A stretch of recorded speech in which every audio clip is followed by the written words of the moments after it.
Hello, everyone, and welcome to Just Bleed Radio. This is our new show called The Weekend Roundup with Danger Mouse, No Special, and Lazybed. And on this show, we will cover just the main event from UFC events like Fight Nights and UFC Vegas fights.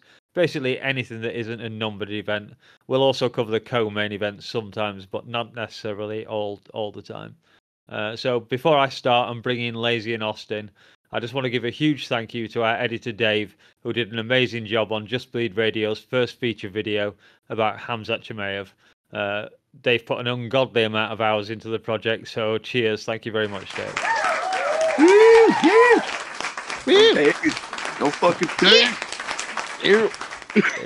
Anyway, if anyone's listened to this show and hasn't watched it, please go and check it out. But after this show's finished, please. And while we're at it, don't forget to like and subscribe to this show or that show, whichever one of them. This should be a fun show, and we're just going to start with the co-main, Rodriguez versus Ortega. But for now, let's just say hi to my two co-hosts who we just heard, Austin and Lazy. How you doing, guys? We're doing good. We all psyched up for this one. Yes. So, dare I ask who wants to go first on this? I'll let Lazy go first. Well, last night I did actually take the time to take some notes, and I kept myself from getting too inebriated, so I should have some semi-clear thoughts here. I've got round-by-round breakdowns. I don't know how long we're going to go here, but being as this one didn't go all 5, I should be able to get us all in here. Starting with the first round, there was some good forward pressure to start it out from Ortega, despite him looking pretty rusty, if you ask me. Timing looked a little bit off. You know, you could probably attribute that to the, 18 months he was out of the cage. Yeah, ring rust is real. Yeah, Mm-hmm. yeah. Or nerves, maybe a combination of both. But either way, Yair kind of managed to hurt him pretty bad early on with some clean strikes, busted up the nose pretty good. For a minute there, I was thinking that Ortega's breathing might be a little bit hampered because of the nose, because he kind of had the mouth open. It looked like he was breathing out of the mouth. Yair at one point made a pretty interesting decision to take the fight to the ground. And yeah, that was a little bit questionable to me. But he did pretty good on top. You couldn't question T-City's heart, though. I mean, if you say nothing else about that guy, dude's got some fucking heart and some will. Going to the stools between the first and the second round, the body languages seemed like polar opposites. Ortega looked pretty concerned and a little bit dejected, and Yair had a sort of calm and focused demeanor about him. I gave the first round 10-9 to Yair. Second, Ortega quickly started to close the space again, but this time around he sort of began to really dictate the pace the way he wanted to. Got Yair down, spent the whole round basically on top. Control time was really key to him and vital. He used it to regain his composure and get himself into the fight, it seemed like. Some solid ground and pound from Ortega. Yair was getting busted up a bit. I liked the fight IQ that Ortega was showing, and he had some really good control and a violent top game. So gave that round 10-9 to Ortega. So we were tied up going into the third, and which, of course, that didn't matter much because Ortega started that round with that same offensive pressure, secured the easy takedown, too easy if you ask me. Effortless, precise, BJJ, everything Ortega's known for.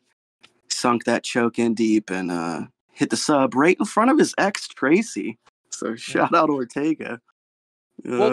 What was that choke? I was trying to identify it and I wasn't 100% sure. It was like a head and arm. It was like a head and arm choke, more or less. And Yair almost tried to just like go into it, and Brian just kind of stayed on like half guard, more or less, or side guard. I'm sorry, not half guard, right? Yeah, sorry. Yeah, that makes sense.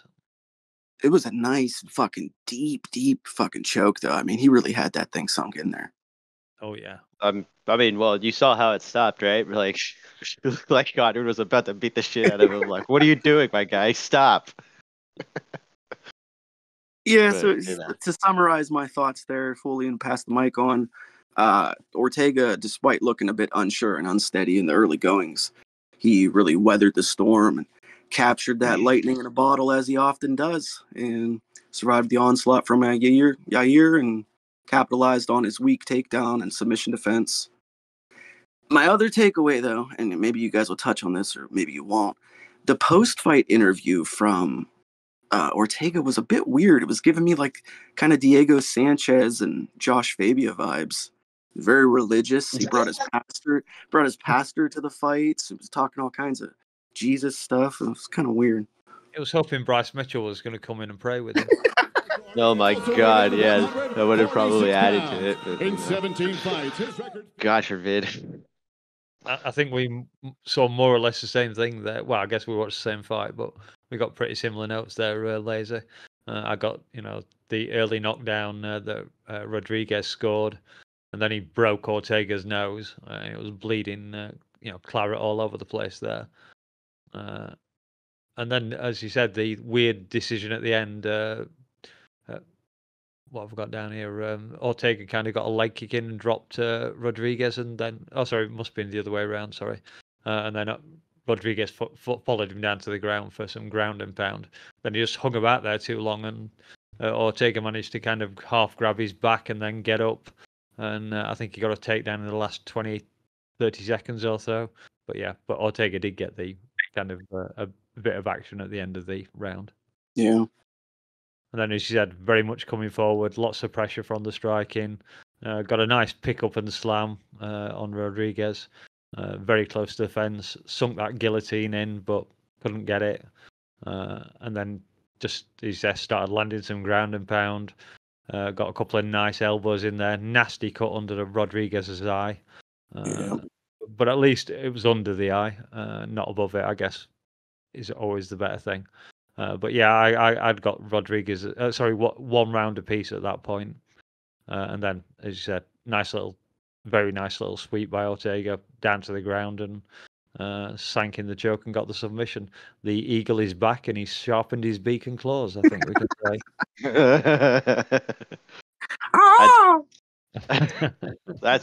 Yeah. He went on like a rant about eagles and shit before the fight.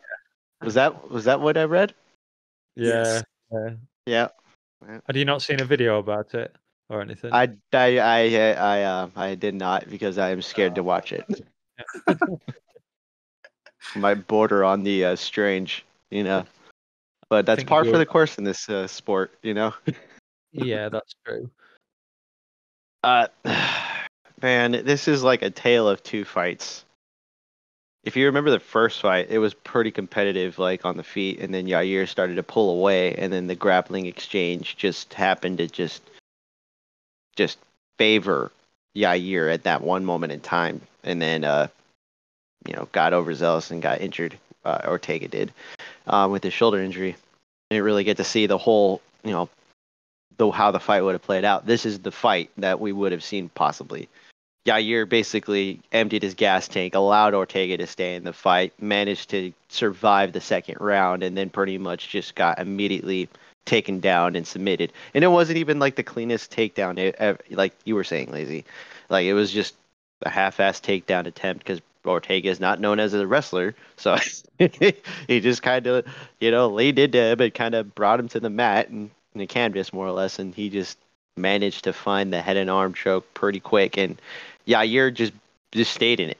It was like Yair literally had no energy after the first round, after the first like 2.5 minutes, more or less. And watching the fight, it was just frustrating to see Yair just kind of accept the fight that was being given to him. Because I remember very vividly with Max Holloway and his fight with Josh Emmett. Very hard-nosed, hard-hitting fights. Like, he didn't accept anything in those fights. He went after those guys and took advantage of it. In his fight with Volkanovski and his fight with Brian Ortega, he seemed to accept certain aspects of the fight and just was willing to engage in those parts of that contest. He was willing to just allow Ortega to just sit on him. like when he was in guard. He was also willing to allow the clinches to happen a lot more than they should have. Brian was pretty well adapted to handle the clinches, and Yair kind of just seemed kind of like, well, I'll just kind of hold out in here, and hopefully he'll allow me some openings. Oh, wait, shit, he's kind of taking me down. Damn it.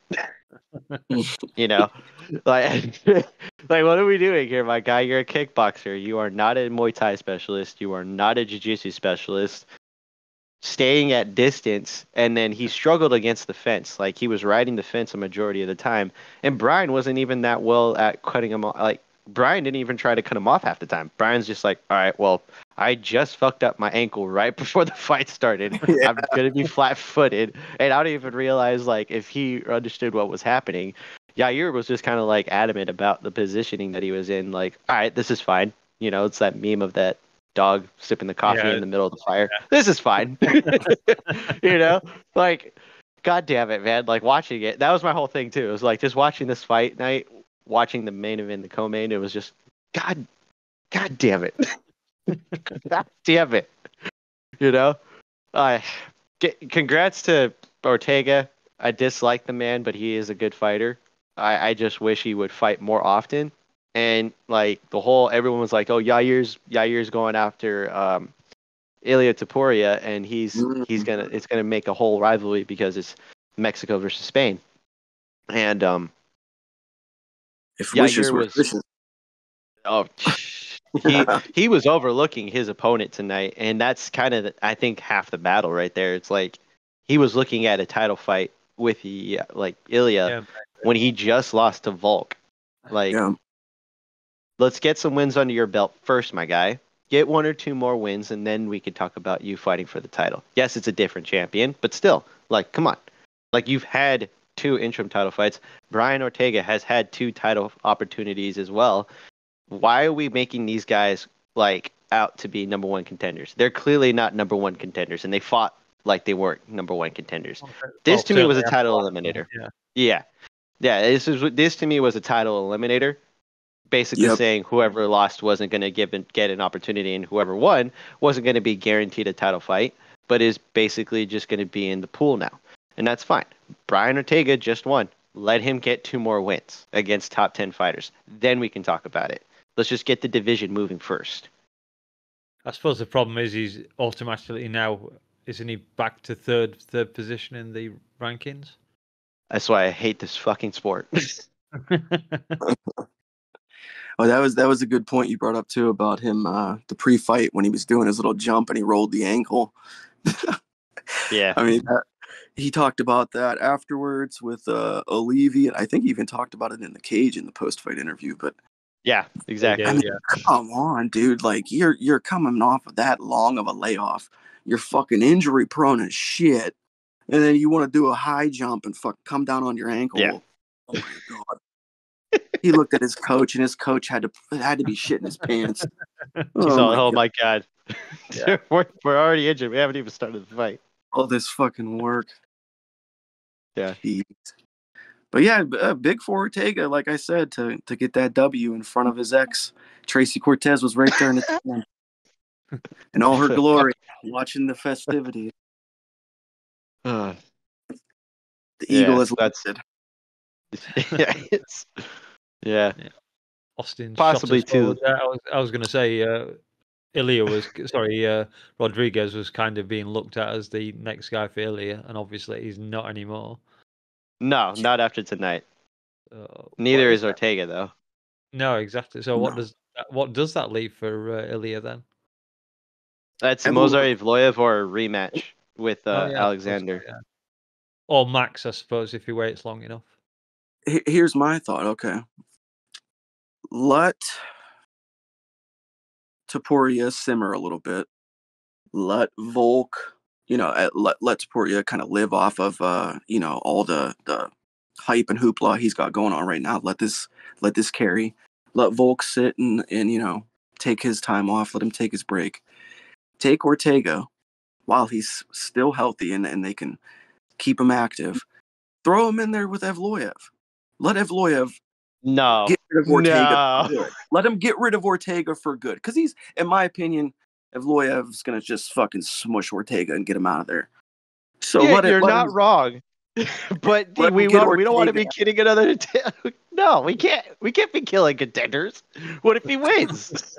Ah, I mean, We're in the there's same position as Max Holloway. Yeah. Then. there's I was always gonna say, that yeah. possibility, but I'm not putting Ortega on the same level of prospect crusher as a Max Holloway. I feel Okay. like Evloev with his recent activity and everything he's got going on. I think he could just fucking smush Ortega, get Ortega out of the picture, and then Then you he know, gets a crack at Ilya. then he can get I- the immediate sooner crack at Ilya while Volk takes his time to heal up. Yeah, I was going to say, is Volk going to take enough time to heal up, or is he going to rush back again? Their team is already harassing everybody who has basically said that he needs to take time off. And it's like, my guy, you and your team should know right now, you've Yeah. been knocked out twice in the last 3 months. You need to take time off, regardless of whether or not you think you could have won that fight or not. You need to take the time off. And as for Brian, I would do this: make him fight Giga or Brian. Who is it? Make him fight Giga Jikadze or Edson Barbosa.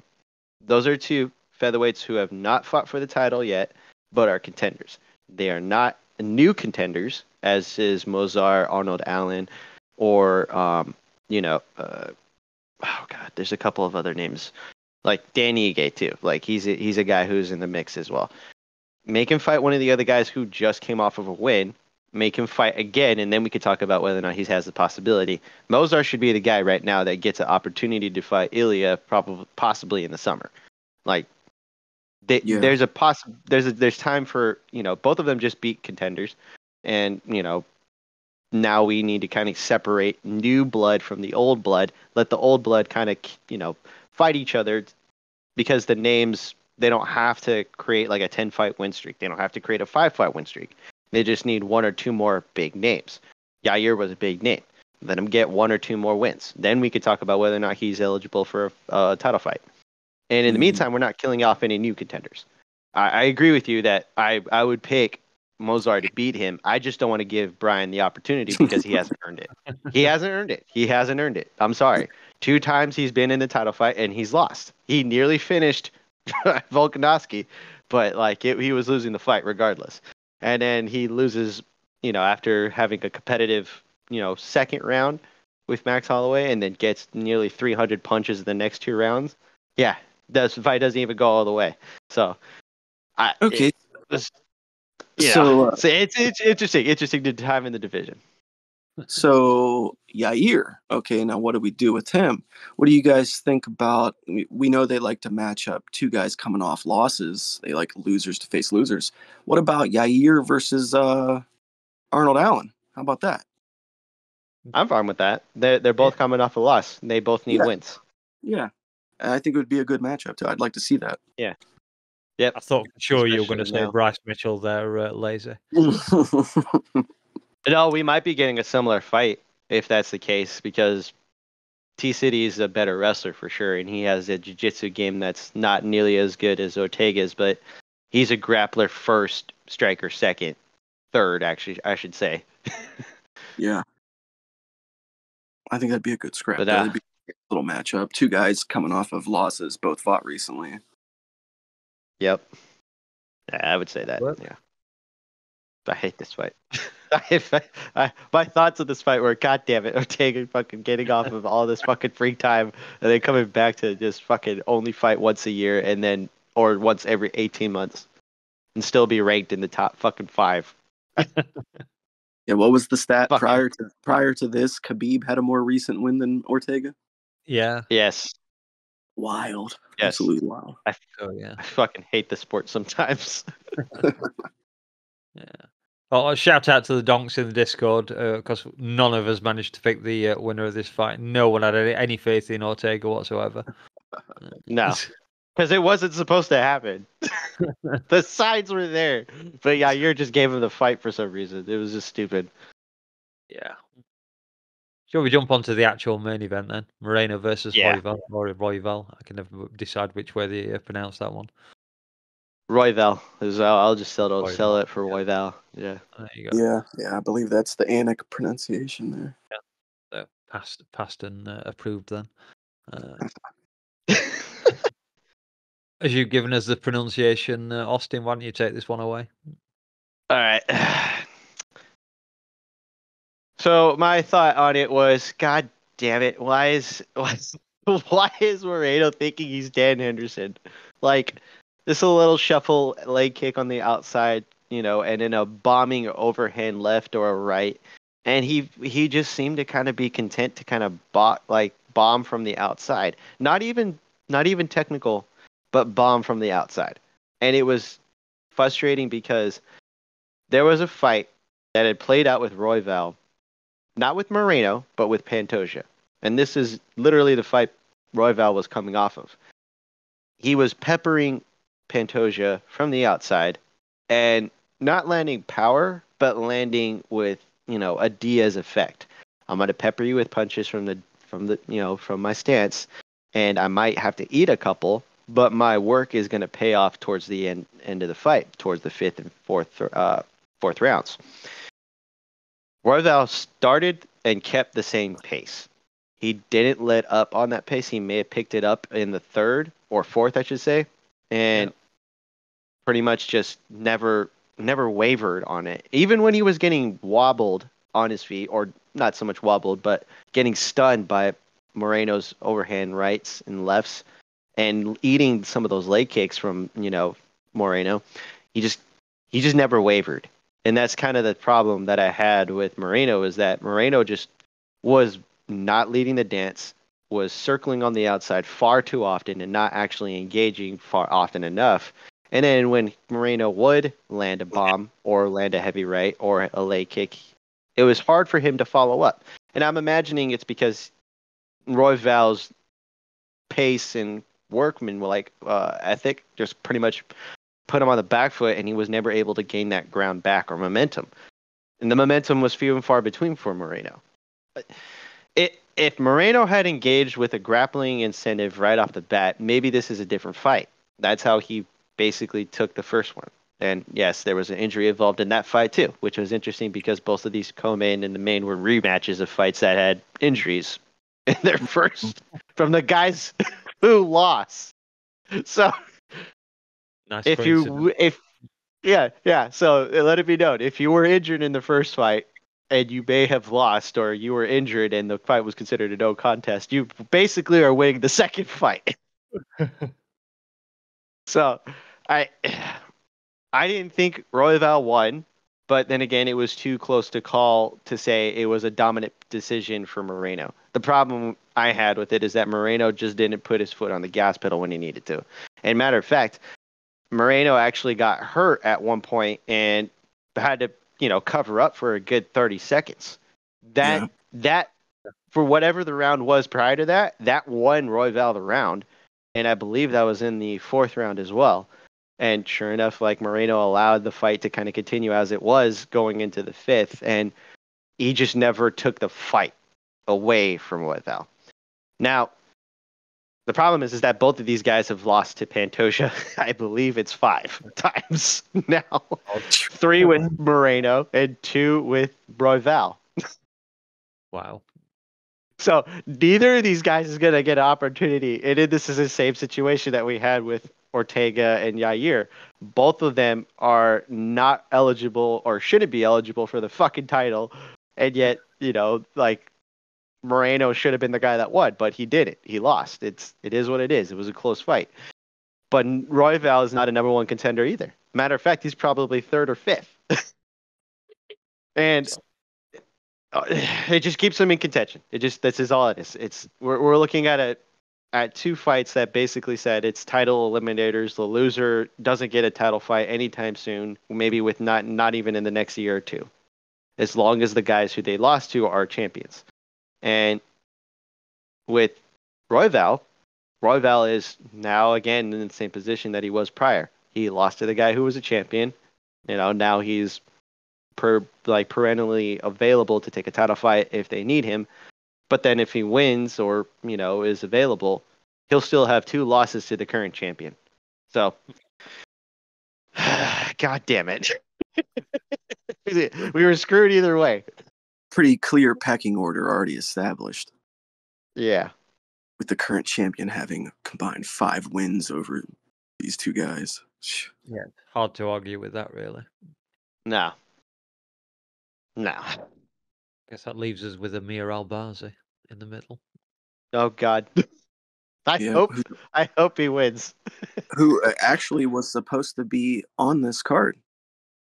I guess Moreno, right? Yep. Yeah. Initially, it was supposed to be Albazi against Moreno, but Albazi had to pull out with a neck injury. Oh, shit. Yeah, so he's gonna get the title shot. That's and it. actually, this was supposed to be initially the co-main event, and it got elevated to the headliner. I can't remember who was supposed to be the original main event, but yeah. Didn't they want Grasso there? I think so. I want to say yeah. I can't believe that they didn't have anyone from Lobo Gym on the card last night. Grasso's gym. That was kind of shocking. Yeah, you saw the coach though, Diego Lopez.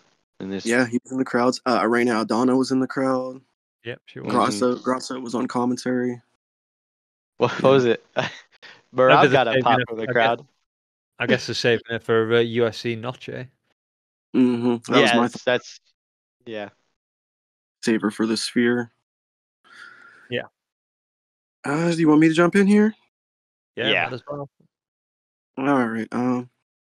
Time for another one of Lazy's patented round by round breakdowns. Well, first off, I wanted to point out something that Dave said last night in one of the chats. This was a really fast turnaround, or a pretty fast turnaround for Royval, who had just fought back on December 16th.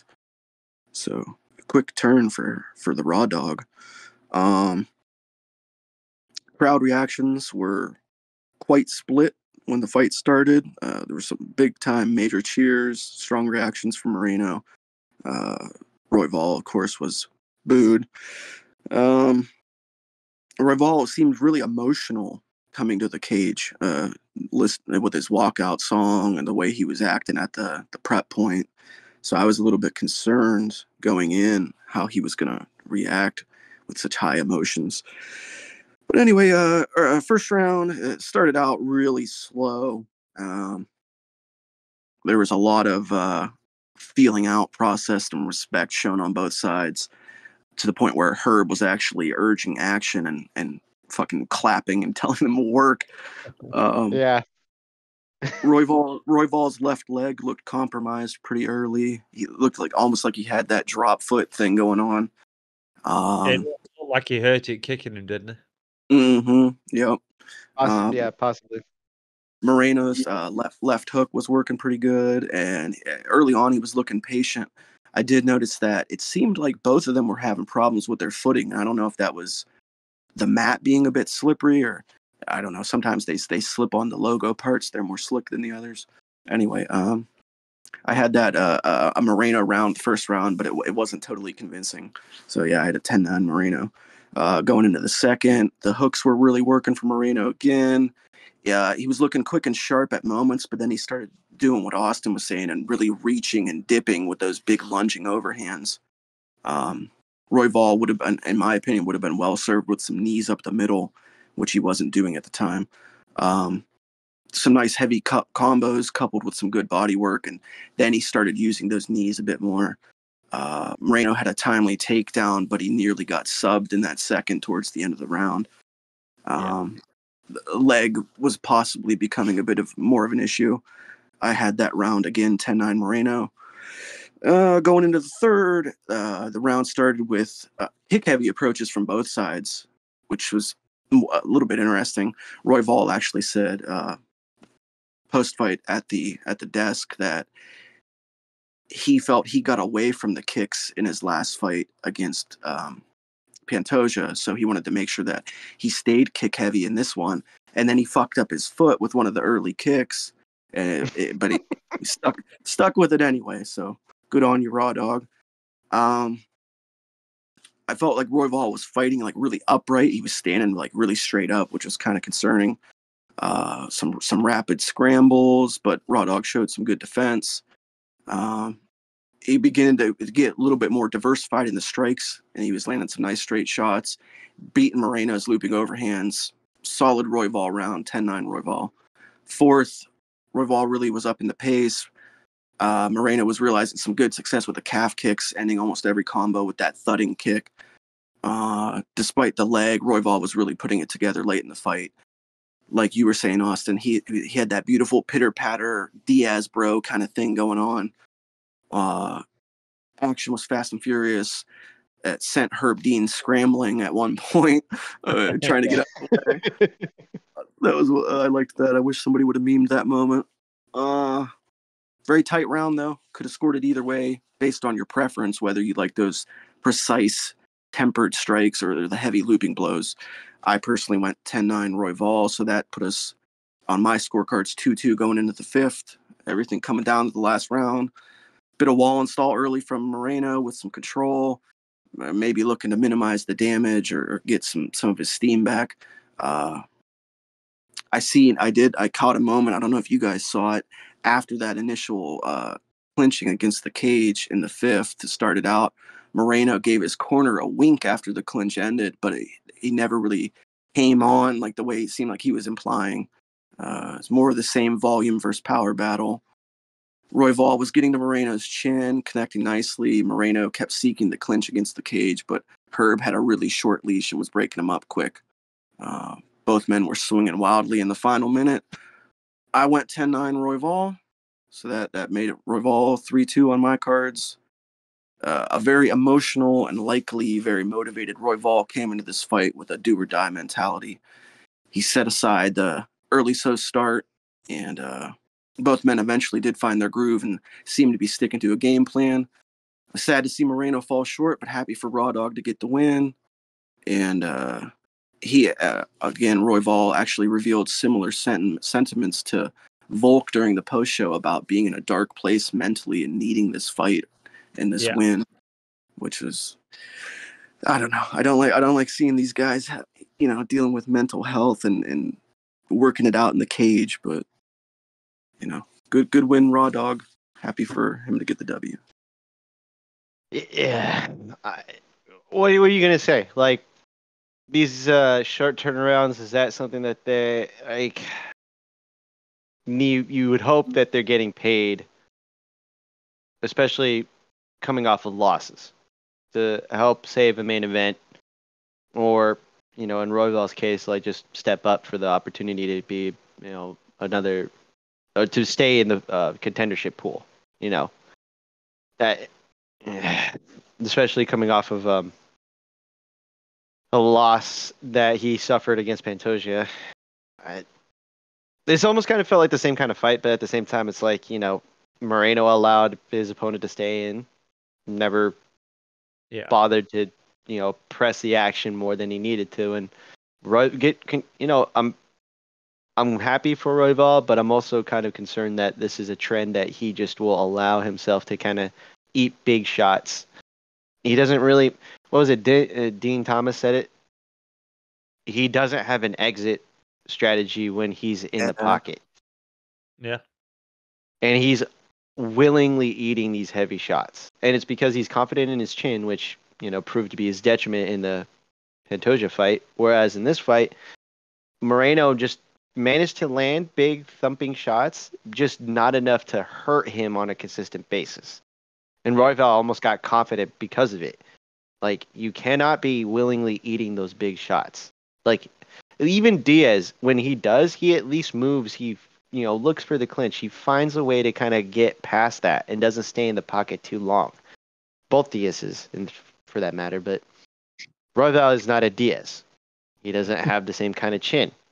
And you cannot depend on that kind of situation, even if you're a small flyweight like, Pantoja, Royval, or Moreno are. Might not have the chin, but he might have the cardio because he didn't slow down at all last night. No, but you can't depend on that, especially if you're actually getting countered. Well, I guess you can if you constantly train at 7,000 feet above sea level. I mean, I don't know if I believe that either, but whatever. Does he not train in Mexico? No, he trains in Colorado. Oh, right. Okay. That was the Dominic Cruz cock-up, wasn't it? Yeah. Yeah. Elevations higher than Mexico City. Yeah. No, it's not Dominic. I mean, it's Yep. still a mile high, but Yeah, It's calm not down. nearly that. No, what is he talking about, my 2,000 guy? feet lower down, or something Yeah. like that. Yeah, no, it's not. No, Mexico City is a completely different ego, but that neither here nor there. This just complicates the division more. Again, I think I scored it today. Watching it properly for the first time, and I actually gave Royval the first round. I think he held the center of the cage. I know position doesn't really matter that much these days in MMA, but Moreno just seemed to be circling left and right, kind of dancing away. And I thought Royval landed a few more strikes than Moreno, and I thought he did enough to take the first round. But he had it That's, like 3-2 regardless. Well, I'll 3-2 just Royval. carry on. No, I actually didn't end up with that. I'll just skim through. Round 2, I had Moreno taking it. He landed much more solid punches. He got that very nice overhand right, I think it was. And again, he was pushing for the center.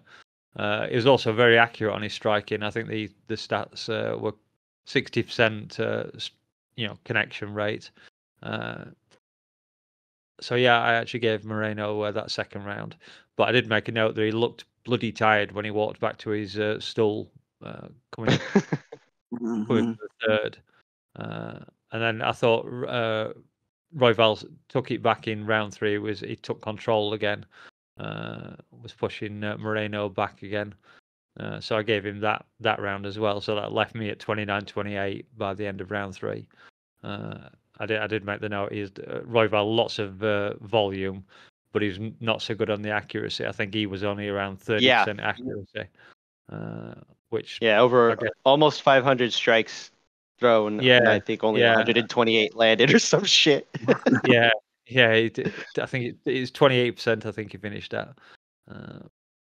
I made a note when he got 411 strikes, but that was in the 4th round. So he obviously got a few more. And then round 4, what did again? I gave it to Royval. Sorry, round 3 gave to Royval. Round 4, busy fast start for Royval again. He got a takedown. Then Mareno got back up very quickly. This was the one I was questioning in my own head, whether to give it Royval or Moreno. But Moreno's corner actually thought he'd lost it. So I did in the end give it to Royval, so that put it at 39-37. And then the 5th round, we've already kind of mentioned it, Herb Dean all over him. It's like, no lads, you're not going to grapple up against the cage. I want you in the middle, banging the living shit out of each other, please. I wonder if you've been hearing from the judges, because they were out for blood all night, the judges. Some nice some nice judging there, I thought, for once. Changes of position did not matter last night. The ground and pound was going to win it, even if it was only in the last 30-45 seconds of the round, whatever it was. I think a few of the prelim fights that happened in, somebody was in control for the first 4 minutes of the round, but just laying on top or fiddling about going for attempted subs, and then they'd lose top position and get pounded on for the last 45 seconds. And tough luck, son. You lost the round. What was it? The first 3 fights of the night. I said the stat in the Discord live chat last night. Something like the first 3 winners had a combined 1 takedown. The first 3 losers had a combined 9+. Yeah. They were control. They were not control. The control was not the winning factor on the night. It was work and accuracy, and that seemed to award, which is, I don't know if Mexico has a different scoring criteria, but again, I would think it's like they rewarded the guys who are either working from bottom, and your wall installer, your lay and praise were not being scored at all, and I'm okay with that as long as it's consistent. But I think that was on the night, which would make more sense why Moreno didn't get the decision, even if he was in control of some of the grappling exchanges. I mean, what like we're looking at work and from the back being rewarded, not so much submission attempts, but like if you're working to get up and you're working to like at least land strikes from wherever you are, that seemed to be what won you the fight. Yeah, that's good. Yeah. I like to see that. I'd much rather see that than just. What does that mean winning. for this division, though? What do we do with these guys next? Because now neither of them can fight for the title. Yeah, this is the real question. Just on the other thing before we carry on with that, the judge, it was scored 48-47 for Royval, but one judge scored it 49-46 for Moreno, which surprised the hell out of me. I could see him scoring it 48-47 for Moreno, but I don't see why anyone would give him. I guess it was close, but to give him 4 out of the 5 rounds, I think he's pushing it a bit. He probably gave him round 4. Was it 3? That the round 4 is when he like Moreno got like hurt and clinched up, like or covered up against the cage for like a good few seconds, right? Yeah.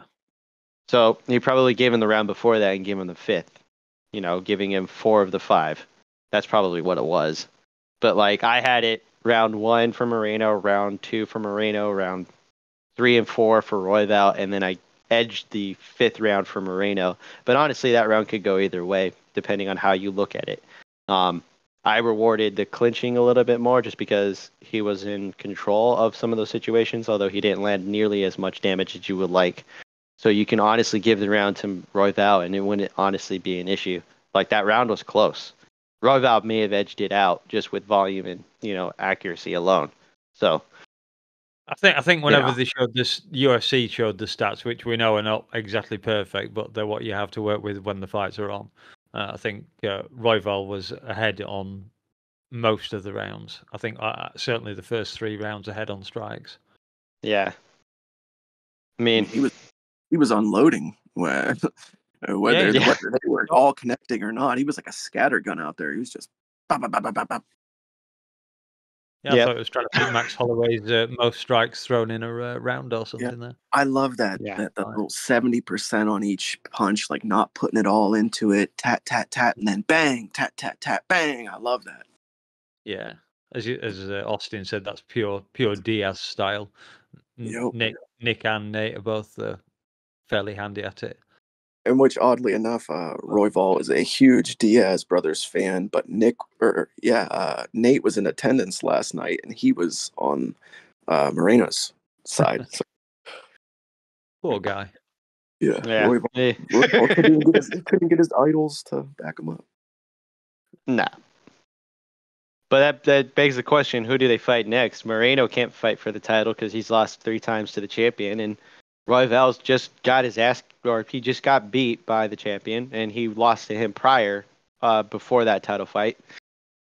I mean, this division seems to be pretty messy. We were talking about how messy featherweight was. This division seems to be the new division where there's no headway for contenders, which begs the question. There was a lot of discussion about whether or not we needed a new contender to come in because we no longer have Figgy. Demetrius Johnson is not coming back anytime soon. Horiguchi seems to be the one name everybody kind of kept saying last night. I'm open to it. Hell, why not? I don't even think he needs a title fight to come into the UFC, or a fight before that, I should say, a contender fight. I mean, it wouldn't hurt to put a new guy in the division. I just don't know if you waste him beforehand or if you give him an opportunity at the title right off the bat. Because there's no one else other than Amir Albazi right now, right? Amir Albazi's at 2, Kai Kara France is at 4, Manel Cap at 6, Matthias Nicolau at 5. Yeah, and Cape missed weight the last time out, so he's not. I'm not going to put him in a fucking title fight. Too popular. We have Mohamed Makayev at 8. That was going to be my suggestion. I was going to say he's pretty low in the rankings, but we know that meritocracy is not always the highest on the UFC's list. No. Just give him one guy. Just give him one guy in the top 10. I wouldn't mind seeing Makayev get tossed in there against Pantoja. Yeah, it could be a good test. I think Pantoja would fuck him up on the feet. Yeah, But definitely the feet. He's not much of a boxer or striker, yeah. yeah, No. but if they get in any kind of a grappling scenario, it'd be interesting. Yeah. Well, Plus, why not? Why not? Well, I was gonna say, like, why not do this? You put Horiguchi against Moreno, and then you put Makayev against Royval. yeah, you could do that. Yeah. You know, Who's the Horiguchi isn't even ranked at the minute, though. That's no. This is hypothetical because he's still technically with Risen in that whole right. situation. Yeah. Yeah. Sorry. is the Australian Steve Urseg? Is he a flyweight? He is, yeah. He's ranked 12 at the minute. He's a potential prospect. Now he's got a little bit of a ways to climb, but good striking, good grappling, tough. Are we just foregoing the top 10 guys because we can't depend on them? I'm We've just got pulling Is that what happens? Tim Elliott, Matt Schnell, Mohamed Makayev, Alex Perez, Manel Kep, Mateus Nicolau. That's 10 down to 5. Oh my Slim, god. Slim Pickens. How is Perez still ranked? A dude can't even fucking make it to a fight. What are we doing here? Yeah, he's trying to go for the Ortega approach, is he? Oh my god, that seems to work too. Although I must say that this exact issue that we're discussing right now, the sort of lack of star power or depth at flyweight, this is kind of what they're addressing by opening up this PI in Mexico. Yeah. That's why, as we know, last night's event was lightweight down for the whole card. Yeah. First time ever, I believe. I don't think it's Yeah, ever. it was basically a WEC show. Megan O'Leary was right at home. Yep. Yeah. But yeah, I mean, you gotta have love for those small events. And with the a PI open down there in Mexico City now.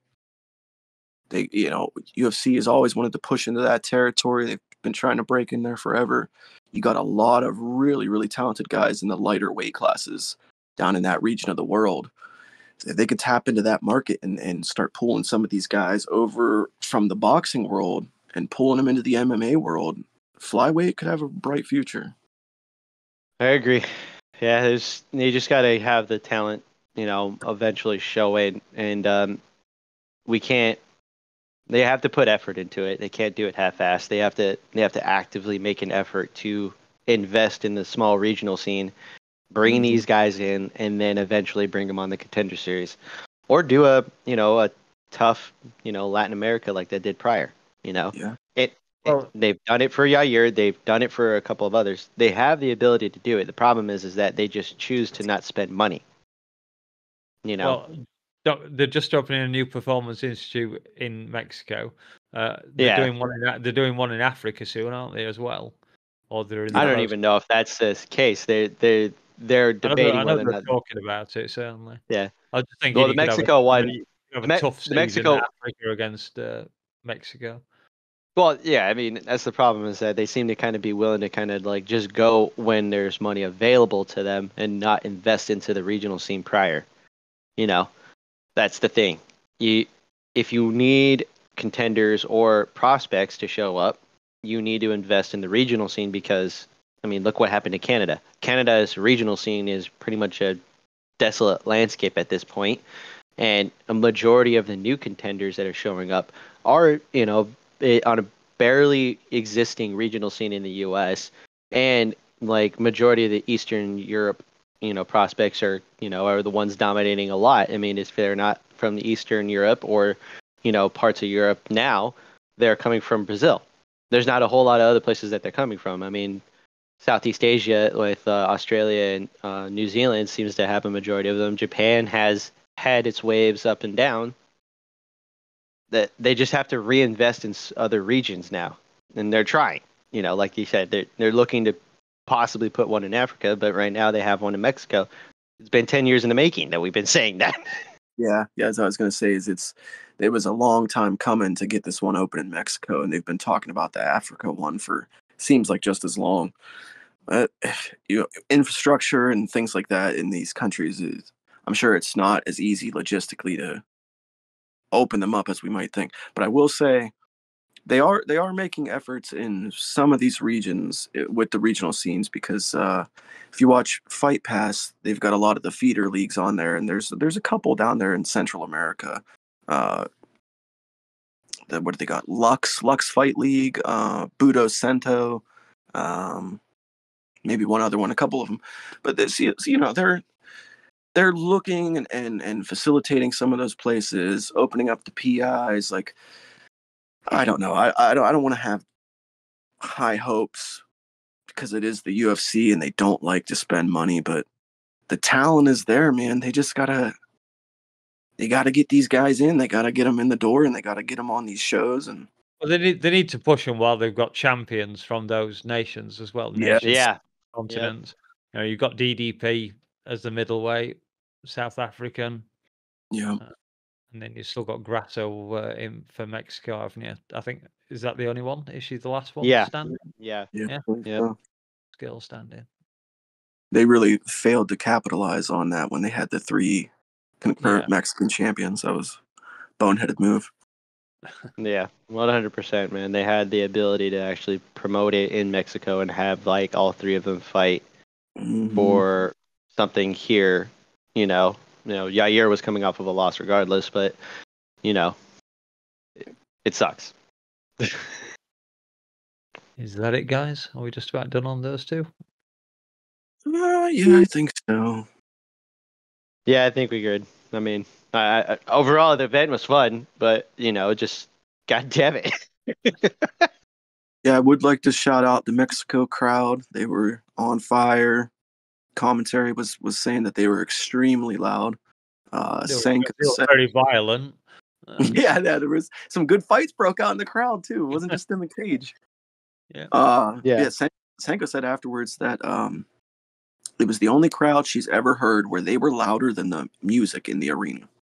I don't know if that's accurate, but that's what she said. Personally, my Fair. opinion, I'm still giving most raucous crowd to the French crowd. That last Yeah. event in France was fucking out of control. Absolutely. And they Just a start little singing bit. the Marseillaise when their fighters come in. Yeah, that's crazy. Yeah. Wonder how many That's of them true. get over to watch BSD fight against Poirier. Yeah, I mean, hey. Poirier sounds like a French name. Yeah, it does. Well, it's down from that member of the Louisiana. Louisiana area. That's a Yeah, lot of French heritage down there. yeah. Cajun baby. uh, Voulez-vous coucher? PFL happened.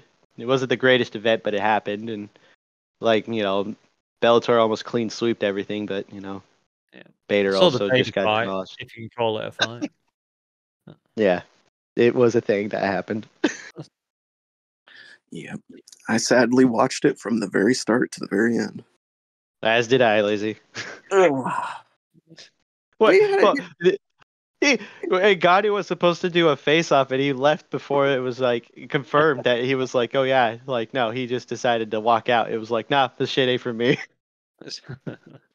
Yeah, Did you Chael see him taking the piss out of John Jones?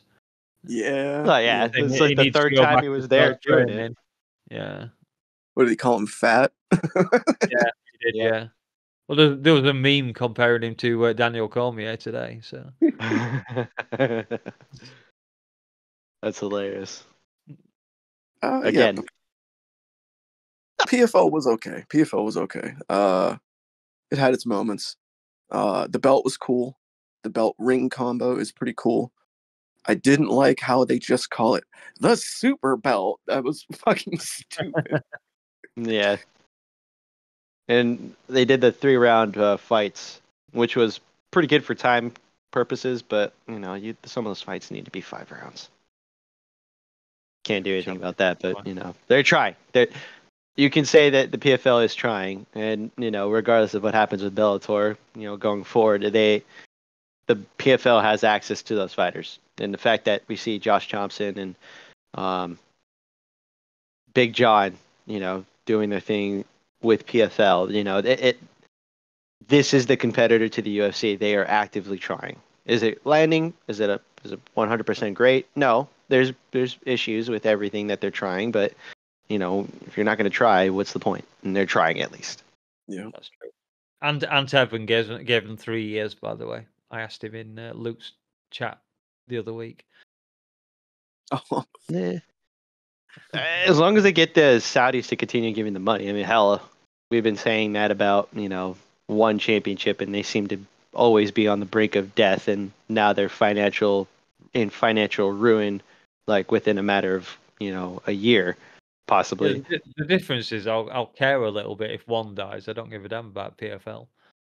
I don't care about one, and I will be sad with the amount of good fighters that PFL and Bellator now have.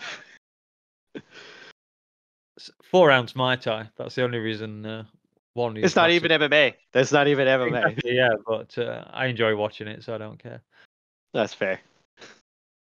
And that does mean you get Rod Tang, and you can't not enjoy watching a Rod Tang fight. It's impossible. No, I would prefer him to fight in the US, though. Well, somebody was saying they've got three events booked for the States this year. Well, we'll see how that goes. One in Colorado, and I forget where the others were, but they weren't all 3 in Colorado. So that's kind of a good nudge if it means that more states are relaxing the rules to allow one to fight in those areas, because that, of course, means knees to head. yeah. Unless you're grounded. In fact, no, it's just knees to head, isn't it, on one? Yeah. Well, we'll see how it goes compared. But in the meantime, I'm pretty interested to see how PFL turns out. And then, if one sticks around, great. If not, I mean, maybe PFL or UFC might buy up some of their talent. Maybe Risen too. We'll see. Still never seen a Risen card. I think that my last point on the PFL / Bellator Champions vs. Champions event, I'm going to address it directly to the co-leader, Don Davis. Donnie, boy. Donnie, you missed a fucking golden opportunity last night, and you laid a major egg by not having the man, the myth, the legend, Kenny Florian on fucking commentary. What are you doing? How do you not have Flo on fucking commentary? He's sitting at home in Charlotte, North Carolina, the most handsome man on the East Coast, and you don't put him on the commentary table. Opportunity missed, Donnie Davis. Wide open. They couldn't afford. Well, they couldn't afford to because Josh Thompson was taking, somebody else's role, and Dan Hardy was there too. So they can only afford so many handsome men. But nah, good night of fights. Good weekend of fights overall. Yeah. It was a solid 12 hours of fights. Yeah, that's true. I guess it was, yeah. I'd say the UFC event was like a 6.5 for me. 6.5, and PFL was like a 4. Yeah, I'd probably go about the same. I might go 6 for the UFC, and I'll go 4 for PFL. Nice. Yeah. I can't really disagree with you on the PFL because I didn't watch it closely enough to say any more or less than it. So. And the UFC one, again, I kind of was doing a lot of chatting in the Discord, so I didn't overly watch the event. But I knew we weren't discussing it all today, so I could get away with it. So yeah, just to split it, I'll go 6.25 again, just to be awkward. That's fine. Yeah, it's a decent. It was above board, not the greatest event, but definitely not the worst. Oh, one last thing before we get out of here. Totally not related to UFC or PFL, but there was a lady on the LFA card Friday night who got oh my God, Lazy. one of the nastiest bulldog chokes I've ever seen. I thought she got her neck broke. She was getting her head pried off, and then she pissed all over the ring or the octagon. So if you want to see something funny, go check out the lady getting bulldog choked and pissing all over the LFA octagon. It is up on Twitter somewhere. I forget what it is there. God damn it. I'd watched that video and didn't notice it until you commented underneath it, Lazy. There was a puddle. There was a puddle. I watched it live and had no idea she peed herself. Disappointed in myself. You did have to kind of look at it. Yeah. There's only fans content on there somewhere. Oh my god, damn it! Yeah, I would announce what we're going to be watching next week, but I've just checked the schedule and it says UFC Fight Night main event to be determined versus to be determined. All we know is it's in Kingdom Arena, Riyadh Province, Saudi Arabia. Next week? Sorry, Yeah, 2nd of March. Oh yeah, Yeah, they that is next week. yeah, it's next week. Yeah, because we get I into thought March after that. I thought they rescheduled the Rosas Jr. fight and Tercios for next week, and they said it was in the Apex. Oh, Yeah, just looking up. That's the one. This is UFC.com. I've got up there. I'm looking at the schedule. No, that's the one that they said Riyadh rejected what they had because of the fact that they were unhappy with the type of card they were getting, supposedly. Right. So they might be at the Apex next week with all the fighters that they had. So watch, come Monday, they'll have a full roster of fighters, and it's going to be UFC Apex 92 or something. UFC Vegas, isn't it? The class does now. That's right. Yep. Yeah. Well, we'll be back for whoever's fighting, I guess. So I guess that's it. Say goodbye, guys. Later. See you later, Gators. See you back next week for The weekend roundup with Danger Mouse, No Special, and Lazybed. Don't forget to like and subscribe and share, bitches. Oh yeah, I do. Dave just jumped in there and reminded me that we have to congratulate him for picking Roydog Royval, because he was one of only 3 people on the Discord who did. Him, Uber, and Korean Gone Bad, who makes the most outrageous picks ever on the Discord. Love me some raw dog. It's the only choice. Oh my god. All right. Double congratulations for Eddie today. Thank you. Yeah. Congrats, Yes. dude.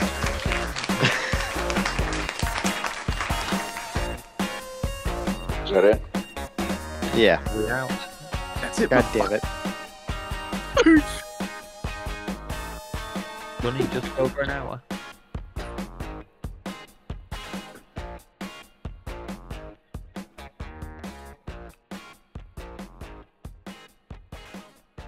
Oh no!